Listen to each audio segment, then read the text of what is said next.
Tex റിവ്യൂയിലേക്ക് എല്ലാവർക്കും സ്വാഗതം. ഈ ചാനൽ ഒന്ന് സബ്സ്ക്രൈബ് ചെയ്ത് സപ്പോർട്ട് ചെയ്യണം കേട്ടോ.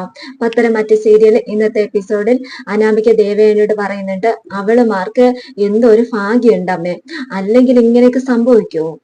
രേവതി പറയുന്നുണ്ട്, ഇതിന്റെ പേരിൽ ഇനി എന്തൊക്കെ പൊട്ടിത്തെറികൾ ഉണ്ടെന്ന് അറിയാൻ പാടില്ല മോളെ. നവ്യയാണ് ഹോസ്പിറ്റലായിരുന്നെങ്കിൽ ഒരു കുഴപ്പമില്ലായിരുന്നു. ഈ കുടുംബത്തിലെ മുത്തശ്ശനും മുത്തശ്ശിയും കഴിഞ്ഞാൽ എല്ലാവരും സ്നേഹിക്കുകയും ബഹുമാനിക്കുകയും ചെയ്യുന്ന ദേവേച്ചിയാണ് ഇപ്പൊ ഹോസ്പിറ്റലിലായിരിക്കുന്നത്. അതുകൊണ്ട് ഇനിയും ഇതിന്റെ പേരില് വല്ല അന്വേഷണം ഉണ്ടാവുമെന്ന് പറയാൻ പറ്റില്ല. അനാമിക അപ്പം പറയുന്നുണ്ട്, നീ അച്ഛൻ വിളിക്കുന്നുണ്ട്. രേവതി പറയുന്നുണ്ട്, ഇനി തന്നെ എല്ലാം നടന്നോന്ന് അറിയാൻ കരുതി വിളിക്കുക. വേണു ചോദിക്കുന്നുണ്ട്, അവള് ഹോസ്പിറ്റലിൽ കൊണ്ടുപോയോ, എന്തായി? രേവതി പറയുന്നുണ്ട്, കൊണ്ടുപോയി. അപ്പൊ വേണു പറയുന്നുണ്ട്, വെരി ഗുഡ്. രേവതി അപ്പൊ പറയുന്നുണ്ട്, കൊണ്ടുപോയത് പക്ഷെ അവളെയല്ല, ദേവേച്ചിയാണെന്ന് പറയാ. അപ്പൊ വേണു പറയുന്നുണ്ട്, ദേവയാനിയോ? എന്താ നടന്നതെന്ന് അറിയില്ല വേണുട്ടാ. പാല് കുടിച്ചത് നവ്യ, പക്ഷെ പയറ് പോലെ അവള് നിൽപ്പുണ്ട്. വീണ് പോയത് ദേവേച്ചിയാ. അയ്യോ, അന്ന് പായസം മാറി കുടിച്ചതുപോലെ ഇതും മാറി കുടിച്ചോ എന്ന് വേണു ചോദിക്കുന്നുണ്ട്. രേവതി പറയുന്നുണ്ട്, അതല്ലേ പറഞ്ഞത്, ഒന്നും അറിയത്തില്ല എന്ന്. ഏതായാലും ഞാനും മോള് കടുത്ത നിരാശയിലാണ്. ഇനി ഒന്നും കൂടുതൽ സംസാരിക്കുകയില്ല, പദ്ധതി പൊളിഞ്ഞു എന്ന് രേവതി പറയുക. വേണു അപ്പം പറയുന്നുണ്ട്, നിന്നെയൊക്കെ ഏൽപ്പിച്ചപ്പോഴേ ഞാൻ വിചാരിച്ചതാ ഈ പദ്ധതി പൊളിയുമെന്ന് വേണു പറയുക. അപ്പൊ രേവതി പറയുന്നുണ്ട്, ഞങ്ങളെല്ലാം ഭംഗിയായിട്ടാ ചെയ്തത്, അതിന്റെ ഇടയ്ക്ക് എന്താ നടന്നതെന്ന് അറിയത്തില്ല. ഇനി അടുക്കളയിൽ ക്യാമറ സ്ഥാപിച്ചോന്ന് അറിയാൻ പാടില്ല, അല്ലെ ഇങ്ങനെ വിധി മാറിപ്പോവോ? ഇനി അധികം വെള്ളിയൊന്നും വേണ്ട കേട്ടോ എന്ന് വേണുവേട്ടനോട് പറയുക. അപ്പത്തേനും എല്ലാരും കാത് കൂർപ്പിച്ച് നടപ്പുണ്ട് എന്ന് പറഞ്ഞിട്ട് ഫോൺ കട്ട് ചെയ്യുക. അനാമിക ചോദിക്കുന്നുണ്ട്, അച്ഛന് നിരാശയായി കാണുമല്ലേ? രേവതി പറയുന്നുണ്ട്, അത് പിന്നെ പറയണോ? അനാമിക അപ്പം പറയുന്നുണ്ട്, ആ വിഷം ഉള്ളിൽ ചെന്ന 2 ആഴ്ച ഹോസ്പിറ്റലിൽ കിടക്കണോന്നാ പറഞ്ഞത്. ഇനി അവർക്ക് എന്തെങ്കിലും സംഭവിക്കുമോ? രേവതി ചോദിക്കുന്നുണ്ട്, എന്ന് വെച്ചാ അവരങ്ങ് ചത്തുപോകുന്ന ഞാൻ ഉദ്ദേശിച്ചെന്ന് അനാമയെ ചോദിക്കുന്നുണ്ട്. നാക്കെടുത്ത് വളയ്ക്കാന്ന് രേവതി പറയാട്ടോ. ആ മരുന്ന് ഉള്ളിൽ ചെന്നാൽ മരണതുല്യമായ വേദന ഉണ്ടാവുന്ന വേണുവേട്ട പറഞ്ഞത്, അല്ല മരിക്കുമെന്നൊന്നും പറഞ്ഞിട്ടില്ല.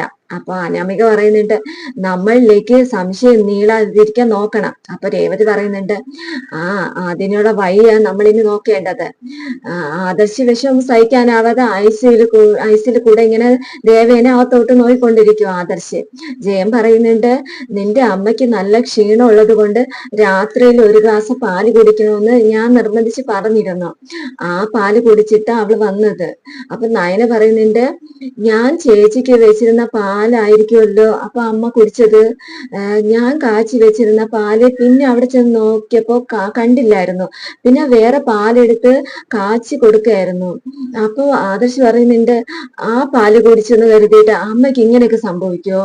ചേനപ്പ പറയുന്നുണ്ട്, എന്തോ ഒന്നും മനസ്സിലാവുന്നില്ല.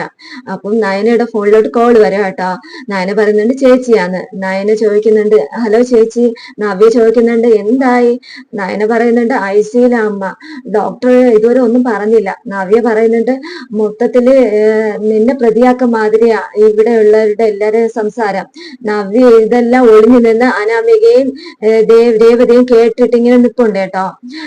അപ്പത്തേനും നമ്മുടെ നവ്യ പറയുന്നുണ്ട്, ഡോക്ടർ വന്നതിന് ശേഷം എന്താ പറയുന്നത് അറിഞ്ഞതിന് ശേഷം എന്നെ വിളിക്കെന്ന് പറയുക. നയന ശരിയെന്ന് പറഞ്ഞ് വെക്കുക കേട്ടോ. അപ്പൊ നവ്യ ഇങ്ങനെ തിരിഞ്ഞു നോക്കുമ്പോ അനാമികയും രേവതി ഇങ്ങനെ മാറുന്നത് കണ്ടു. അവര് ഓടിപ്പോകുന്നത് നവ്യ കണ്ടു.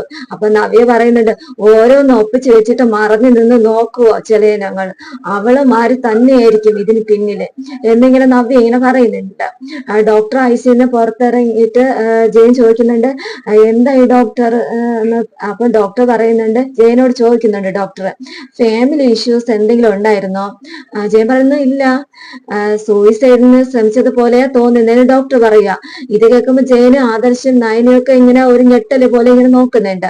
അപ്പൊ ഡോക്ടർ പറയുന്നുണ്ട്, എന്ന് വെച്ചാൽ മാരകമായ വിഷമാണ് ഉള്ളിൽ ചെന്നേക്കുന്നത്, ശരീരം മൊത്തം അത് വ്യാപിച്ചിട്ടുണ്ട്. ഇതെല്ലാരും ഞെട്ടിത്തെറിച്ച് നിൽക്കുവാട്ടെ ഇത് കേട്ടിട്ട്, ഇതെങ്ങനെ സംഭവിച്ചു എന്നറിയാതെ. ഡോക്ടർ പറയുന്നുണ്ട്, ഉഗ്രവിഷമുള്ള ഒരു പാമ്പ് കടിച്ചാൽ ഉള്ള ഒരു അവസ്ഥയിലാണ് സാറിന്റെ വൈഫ് ഇപ്പൊ കിടക്കുന്നത്. അതുകൊണ്ടാണ് ഞാൻ ഇപ്പൊ ചോദിച്ചത് എന്തെങ്കിലും ഫാമിലി ഇഷ്യൂസ് ഉണ്ടോ എന്ന്. അപ്പൊ ആദർശ് പറയുന്നുണ്ട്, അങ്ങനെയൊന്നും ഉണ്ടായിരുന്നില്ല ഡോക്ടർ. അപ്പൊ ഡോക്ടർ ചോദിക്കുന്നുണ്ട്, രാത്രി പാല് കുടിച്ചിരുന്നു അല്ലേ? ജയൻ പറയുന്ന കുടിച്ചു. കുറച്ച് ദിവസമായിട്ട് അയാൾക്ക് നല്ല ക്ഷീണം ഉണ്ടായിരുന്നു, അതുകൊണ്ട് രാത്രി ഒരു ഗ്ലാസ് പാല് കുടിക്കണമെന്ന് ഞാനാ പറഞ്ഞത്. ഡോക്ടർ പറയുന്നുണ്ട്, ആ പാലില് വിഷം ചേർത്ത് കുടിച്ചു എന്നാ സംശയം. ഡോക്ടർ പറയുന്നുണ്ട്, സാറിന്റെ മിസ്സസ് അത് ചെയ്തില്ലെങ്കിൽ മറ്റാരെങ്കിലും ആ പാലിൽ വിഷം കലർത്തി വെച്ചതായിരിക്കും. ആദർശ് ചോദിക്കുന്നുണ്ട്, ഡോക്ടർ ഇപ്പൊ അമ്മയ്ക്ക് എങ്ങനെയുണ്ട്? ഡോക്ടർ പറയുന്നുണ്ട്, ഞാൻ പറഞ്ഞില്ലേ ഉഗ്രവിഷം ശരീരം മുഴുവൻ പടർന്നിട്ടുണ്ട്, കാര്യം അത്ര നിസ്സാരമൊന്നും അല്ല എന്ന് പറഞ്ഞിട്ട് ഡോക്ടർ അങ്ങോട്ട് പോവുക. അപ്പൊ ഉടനെ നയന ആദർശിനോടൊക്കെ പറയുന്നുണ്ട്, ഞാൻ നവ്യേച്ചിക്ക് കൊടുക്കാൻ വെച്ചിരുന്ന പാല അമ്മ കുടിച്ചെന്നാ തോന്നുന്നേ, പക്ഷെ അതിനകത്ത് വിഷം എങ്ങനെ വരാനാ? അപ്പൊ ജയൻ പറയുന്നുണ്ട്, എന്താ നടന്നെന്ന് അറിയില്ലല്ലോ മോളെ. ആദർശ് പറയുന്നുണ്ട്, എനിക്ക് ഡോക്ടറുടെ സംസാരം കേട്ടിട്ട് പേടിയാവുക. ഇങ്ങനെ ദേവയാനെ നോക്കുന്നുണ്ട് കേട്ടോ ആയുസിന്റെ അകത്തോട്ട്. ആദർശും നയനും ഹോസ്പിറ്റലിന്റെ പുറത്ത് ഇങ്ങനെ നിൽക്കുന്നുണ്ട്. ആദർശ് നയനോട് ആദർശിനോട് നായർ ചോദിക്കുന്നുണ്ട്, ആദർശേട്ടൻ എന്നെ സ്നേഹിക്കുന്നത് അമ്മയ്ക്ക് എന്തെങ്കിലും ഷോക്ക് എങ്ങനെയും ഉണ്ടായിട്ടുണ്ടായിരിക്കോ? ആദർശ് പറയുന്നുണ്ട്, നീ എന്തായി പറയുന്നത്? അമ്മ അതിന് ശ്രമിക്കും നിനക്ക് തോന്നുന്നുണ്ടോ? എന്തായാലും നീ നിന്റെ ചേച്ചിക്ക് കൊടുക്കാൻ വെച്ചിരുന്ന പാലെടുത്ത് കൊടുത്തു എന്നല്ലേ നീ പറയുന്നത്? നീ എന്തെങ്കിലും ആ പാല് കളത്തിയിട്ടുണ്ടോയിരുന്നോ? അപ്പൊ നയന പറയുന്നത്, ഇല്ല, ഒരിക്കലും ഇല്ല, അതുകൊണ്ട് തന്നെ ഞാൻ ഇങ്ങനെ ഒരു സംശയം പ്രകടിപ്പിച്ചത്. അപ്പൊ ആദർശ് പറയുന്നുണ്ട്, ഇതിനിടയ്ക്ക് എന്തോ സംഭവിച്ചിട്ടുണ്ട്, നമ്മൾ അറിയാത്തതായി എന്തോ. അപ്പൊ നയന അപ്പൊ പറയുന്നുണ്ട്, ഇപ്പോഴേ എനിക്ക് ഓർമ്മ വന്നത്, ഞാൻ ചേച്ചിക്ക് പാല് കൊടുത്ത ശേഷം അനാമികയുടെ അമ്മയും അതുപോലെ തന്നെ അപ്പച്ചിയൊക്കെ അങ്ങോട്ടും ഇങ്ങോട്ടും ഒക്കെ പതിവില്ലാത്തതുപോലെ ഇങ്ങനെ നടക്കുന്നത് ഞാൻ കണ്ടായിരുന്നു. അതുപോലെ നവ്യ ചേച്ചിയോട് അബിക്ക് ഇതുവരെ ഇല്ലാത്തൊരു സ്നേഹമായിരുന്നു. നമ്മുടെ വീട്ടിലേക്ക് കൊണ്ടുപോവുകയും പുറത്തൊക്കെ കൊണ്ടുപോവുകയൊക്കെ ചെയ്തായിരുന്നു. അപ്പൊ ചേച്ചി പോലും സംശയത്തോടെയാ അബിയുടെ ഓരോ പ്രവൃത്തിയും നോക്കിക്കൊണ്ടിരുന്നത്. ഒരുപക്ഷെ ഇന്നത്തെ ദിവസം അബിയുടെ അമ്മയും എന്തെങ്കിലും പ്ലാൻ ചെയ്തോ എന്ന് അറിയത്തില്ല എന്ന് പറയാം. അതോ ഇനി അനാമികയുടെ അമ്മയും ആണോ തെറ്റായ എന്തെങ്കിലും രീതി ചെയ്തത്, അതും മനസ്സിലാവുന്നില്ല എന്ന് നയന പറയുക. അപ്പൊ ആദർശ് പറയുന്നുണ്ട്, സംഭവിച്ചത് എന്തായാലും ശരി, എന്റെ അമ്മ സൂയിസൈഡിന് ശ്രമിക്കത്തില്ല. അനാമികയ്ക്ക് അമ്മ കൊടുത്ത മാല മോഷണം പോയതുപോലെ മറ്റൊരു സംഭവം കൂടെ വീട്ടിൽ അരങ്ങേറിയിരിക്കുകയാണ്. യഥാർത്ഥ പ്രതികൾ ആരായിരുന്നാലും അവര് മാറി നിന്നും മൗനമായി ചിരിക്കുന്നുണ്ടാവും. ആദർശ് നയനെ ഇത് ആര് ചെയ്തതെന്ന് അറിയാണ്ട് ഇങ്ങനെ ആലോചിച്ചിങ്ങനെ നിൽപ്പുണ്ട്. അനാമികയ്ക്കും അമ്മയ്ക്കും ഉറക്കമില്ലാതെ ഇങ്ങനെ ഇരിക്കുക. അപ്പത്തേന് ജലജ അവരുടെ അടുത്തേക്ക് പോയിട്ട് പറയുന്നുണ്ട്, രണ്ടാളും ഉറങ്ങിയില്ലേ? അപ്പത്തെ അനാമിക പറയുന്നുണ്ട്, അത് പിന്നെ വലിയമ്മയ്ക്ക് വയ്യാത്തത് കൊണ്ട് ഇന്ന് ഉറങ്ങാൻ പറ്റത്തില്ല അപ്പച്ചി. ജലജ പറയുന്നുണ്ട്, എന്റെ കാര്യം അങ്ങനെ തന്നെ, ഇനി ഏട്ടത്തേക്ക് കുഴപ്പമൊന്നും ഇല്ലെന്ന് അറിഞ്ഞാലേ ഉറക്കം വരുള്ളൂ. ഇപ്പൊ രേവതി പറയുന്നുണ്ട്, ഇതെങ്ങനെ സംഭവിച്ചെന്നാ ഞങ്ങൾ ആലോചിക്കുന്നത്. അപ്പൊ ജലജ പറയുന്നുണ്ട്, അത് പിന്നെ പ്രത്യേകിച്ച് ആലോചിക്കാനൊന്നുമില്ല, ഹണിമൂൺ ട്രിപ്പിന് പോവാനായിട്ട് ഒരുത്തി കൊതിച്ചിരുന്നതല്ലേ, അത് തടഞ്ഞത് അമ്മയല്ലേ. ആ ദേഷ്യത്തില് മരുമോള് അമ്മയെ കിടത്തിയതാണ്. അപ്പൊ രണ്ടും കൂടെ തലയാട്ടുന്നുണ്ട് അനാമികയും രേവതിയും. അപ്പം അനാമിക ചോദിക്കുന്നുണ്ട്, എന്ന് വെച്ചാ? അപ്പൊ ജലജ പറയുന്നു, ഒന്നും അറിയാത്ത പോലെ, അമ്മ അടുക്കളയിൽ നിന്ന് പാലെടുത്ത് കുടിച്ചാണ്, അത് കുടിച്ച ശേഷമായിരിക്കും ഏട്ടത് വീണ് പോയത്. അപ്പൊ രേവതി പറയുന്നുണ്ട്, ഞാൻ പറഞ്ഞില്ലേ മോളെ അതിനുള്ള സാധ്യതയുണ്ടെന്ന്. അനാമിക പറയുന്നുണ്ട്, എന്നാലും അവള് കൊള്ളാലോ അപ്പച്ചി. ജലജ പറയുന്നുണ്ട്, ഇതങ്ങനെ വെറുതെ വിടല്ലേ മോളെ, നമ്മൾ എല്ലാവരും കൂടെ ഒന്നിച്ച് നിൽക്കണം, അങ്ങനെ ഒരുത്തി മാത്രം മിടുക്കിയാവാൻ പാടില്ലല്ലോ. അനാമിക അപ്പം പറയുന്നുണ്ട്, ഇവക്കൊക്കെ എങ്ങനെ ഇതിനൊക്കെ തോന്നുന്നുണ്ട്? ജലജ പറയുന്നുണ്ട്, മുഖം മറിച്ച് കല്യാണ മണ്ഡപത്തിൽ വന്നവളല്ലേ അവളെ ചേച്ചിയോ? എന്റെ കുഞ്ഞിനെ കല്ല് വെച്ച നുണ പറഞ്ഞ് മഴക്കിയ ഇവിടെ കേറിയത്. എങ്ങനെ ഈ അനന്തപുരി തറവാട്ടിലേക്ക് കയറണം, അത് മാത്രമായിരുന്നു രണ്ടിന്റെ ലക്ഷ്യം. അത് സാധിച്ചു. അതുകൊണ്ട് ഇനി ഇവിടെയുള്ളവരെ പുറത്താക്കാൻ അവളുമാര് ഇതല്ല ഇതിന് അപ്പുറവും ശ്രമിക്കും. അപ്പൊ രേവതി പറയുന്നുണ്ട്, സത്യം പറഞ്ഞ അവർക്ക് രണ്ടുപേർക്കും അവേശം കൊടുക്കേണ്ടത്. അപ്പൊ ജലജ പറയുന്നുണ്ട്, അത് പറ്റുമോ? ഇപ്പോൾ അനന്തപുരി തറവാട്ട് ഭരിക്കുന്നത് ആദർശം, അവന്റെ മുത്തശ്ശനും മുത്തശ്ശിയും മറ്റു ആണുങ്ങളും എല്ലാം അവളുടെ സൈഡല്ലേ. അവൾ ആരെങ്കിലും എന്തെങ്കിലും പറഞ്ഞ അവര് നമ്മൾ തല്ലുന്നില്ലെന്നേ ഉള്ളൂ. അപ്പൊ അനാമിക പറയുന്നുണ്ട്, ഇത് അങ്ങനെ വിട്ടുകളയാൻ പറ്റില്ല അപ്പച്ചി. അപ്പൊ ജലജ പറയുന്നുണ്ട്, എന്തായാലും മാരകമായ വിഷമായിരിക്കും ഉള്ളിൽ ചെന്നേക്കുന്നത്, അല്ലെങ്കിൽ ഇത്രയും അവശത ഏട്ടത്തിക്ക് ഉണ്ടാവില്ലായിരുന്നു. ഇത് ചേച്ചി അനിയത്തിയും കൂടെ പ്ലാൻ ചെയ്ത് തന്നെയാ. എന്ന് പറഞ്ഞിട്ട് അനാമികയും രേവതിയും കൂടെ ഇങ്ങനെ തലയായിട്ട് നിൽപ്പുണ്ട്. ജലജ പറയുന്നുണ്ട്, അമ്മയമ്മ മുകളിലോട്ട് പോയ മരുമോൾക്ക് അടക്കി വായല്ലോ, അതാണ് ഉദ്ദേശം എന്ന് പറഞ്ഞിട്ട് ജലജ അങ്ങ് പോകുന്നുണ്ട്. അപ്പൊ അനാമികയോട് രേവതി പറയുന്നുണ്ട്, നമ്മൾ ചിന്തിച്ചതുപോലെ അവരും ചിന്തിക്കുന്നത്. അനാമിക അപ്പൊ പറയുന്നുണ്ട്, അതുകൊണ്ട് നമ്മൾ ആ സ്റ്റേൻഡിൽ തന്നെ നിൽക്കണം. മരുമകള് അമ്മായിയമ്മയെ കൊല്ലാൻ ശ്രമിച്ചു, അമ്മായിയമ്മയ്ക്ക് വിഷം കലർത്തിയ പാല് കൊടുത്തു, അങ്ങനെ അകത്തുള്ളവരും പുറത്തുള്ളവരും അറിയാൻ പാടുള്ളൂ എന്ന് അനാമിക പറയുന്നുണ്ട്. ആദർശം ജയനും ദേവേനെ അകത്ത് പോയി കാണുന്നുണ്ട്. ആദർശ് ജയനോട് ചോദിക്കുന്നുണ്ട്, അമ്മയ്ക്ക് കുഴപ്പമൊന്നും ഉണ്ടാവത്തില്ലായിരിക്കും അല്ലേ അച്ഛാ എന്ന് പറഞ്ഞിട്ട് ആദർശിനെ ജയൻ പുറത്തേക്ക് കൊണ്ടുപോവാ. നയനാകെ വിഷമിച്ച് പുറത്ത് നിൽപ്പുണ്ട്. അവർ പുറത്തിറങ്ങിയപ്പോ നയന ആദർശിനോട് ചോദിക്കുന്നുണ്ട്, ആദർശേട്ടാ അമ്മയ്ക്ക് ഇപ്പൊ എങ്ങനെയുണ്ട്? ആദർശ് പറയുന്നുണ്ട്, ഇപ്പോഴും മയം കിടക്കുക. നയന അച്ഛനോട് പറയുന്നുണ്ട്, അച്ഛൻ ഇനി വേണമെങ്കിൽ വീട്ടിലേക്ക് പൊക്കോ, ഞങ്ങൾ ഇവിടെ ഇരുന്നോളാം. ജയൻ പറയുന്നുണ്ട്, വേണ്ട മോളെ, നിങ്ങൾ രണ്ടു ആളും വീട്ടിലേക്ക് പൊക്കോ. ആദർശ് അപ്പൊ പറയുന്നുണ്ട്, അമ്മയുടെ കാര്യത്തിൽ ഒരു ഇമ്പ്രൂവ്മെന്റും അറിയാതെ എങ്ങനെയാ വെച്ചാ വീട്ടിലേക്ക് പോകുന്നത്? ജയനാപ്പ പറയുന്നുണ്ട്, എന്റെ അവസ്ഥ അത് തന്നെയാ. ആദർശ് പറയുന്നുണ്ട്, വീട്ടിന്റെ അകത്ത് എന്തൊക്കെയോ കുഴപ്പങ്ങൾ നടക്കുന്നുണ്ട്.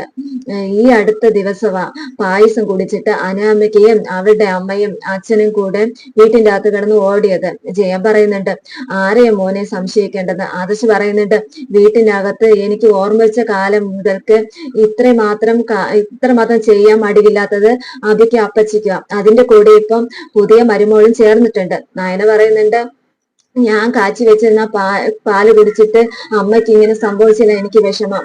നയന പറയാ. ആദർശ് പറയുന്നുണ്ട്, അച്ഛ ഇനിയിപ്പോ ഞാൻ ഇവളോട് കൂടുതൽ അടുപ്പം കാണിക്കുന്നതുകൊണ്ട് അമ്മ എന്തെങ്കിലും ചെയ്താണോ? അപ്പം ചെയ്യാൻ പറയുന്നുണ്ട്, അത്രയ്ക്കും തന്റെ ഇല്ലാത്ത മനസ്സല്ല മോന്റെ അമ്മയുടേത്, അതുകൊണ്ട് ആ വഴിക്കൊന്നും ചിന്തിക്കണ്ട. ആരോ കൃത്യമായിട്ട് പ്ലാനിങ്ങിലൂടെ ചെയ്ത ക്രൂരമായ ഒരു പ്രവൃത്തിയായതെന്ന് പറയുക. എന്തായാലും വീട്ടിന് പുറത്തു നിന്ന് ആരും ഇത് ചെയ്യത്തില്ല, വീട്ടിന്റെ അകത്തുള്ള ആരോ ആണ് പ്രതികൾ എന്ന് പറയുക. ജയ അപ്പൊ ആദർശ് പറയുന്നുണ്ട്, മുത്തശ്ശി ഇതുവരെ ഒന്നും അറിഞ്ഞിട്ടില്ല, അറിഞ്ഞിരുന്നെങ്കിൽ വിളിച്ചേനെ. ജയൻ പറയുന്നുണ്ട്, കുടുംബത്തിൽ ഇത്രയും സംഭവങ്ങൾ ഉണ്ടാവുമ്പോ ഏറ്റവും കൂടുതൽ വിഷമിക്കുന്നത് അച്ഛനും അമ്മയായിരിക്കും. നമ്മളെ വീട്ടിൽ ഒരിക്കലും സംഭവിക്കാൻ പാടില്ലാത്തതാ മോനെ സംഭവിച്ചതെന്ന് ജയൻ പറയുന്നുണ്ട്. രാവിലെ ആയപ്പോ മുത്തശ്ശിയോട് പറയുന്നുണ്ട്, അല്ല രാവിലെ കിട്ടുന്ന ചായ കിട്ടിയില്ലല്ലോ, എന്ത് പറ്റി നയന മോൾക്ക്? മുത്തശ്ശി പറയുന്നുണ്ട്, ഇനി രാവിലെ ആയപ്പോ ആദർശിനോടൊപ്പം അമ്പലത്തിൽ പോയതോന്ന് അറിയത്തില്ല. അങ്ങനെ പറയതും ജലജ ചായയായിട്ട് ഇങ്ങനെ വരുന്നുണ്ട്. എന്നിട്ട് ജലജ പറയുന്നുണ്ട്, അവള് അമ്പലത്തിലൊന്നും പോയിട്ടില്ല, ഹോസ്പിറ്റലിൽ പോയിരിക്കുക. മുത്തശ്ശി ഇങ്ങനെ ഭയത്തോടെ ഇങ്ങനെ പേടിച്ചു നോക്കുക.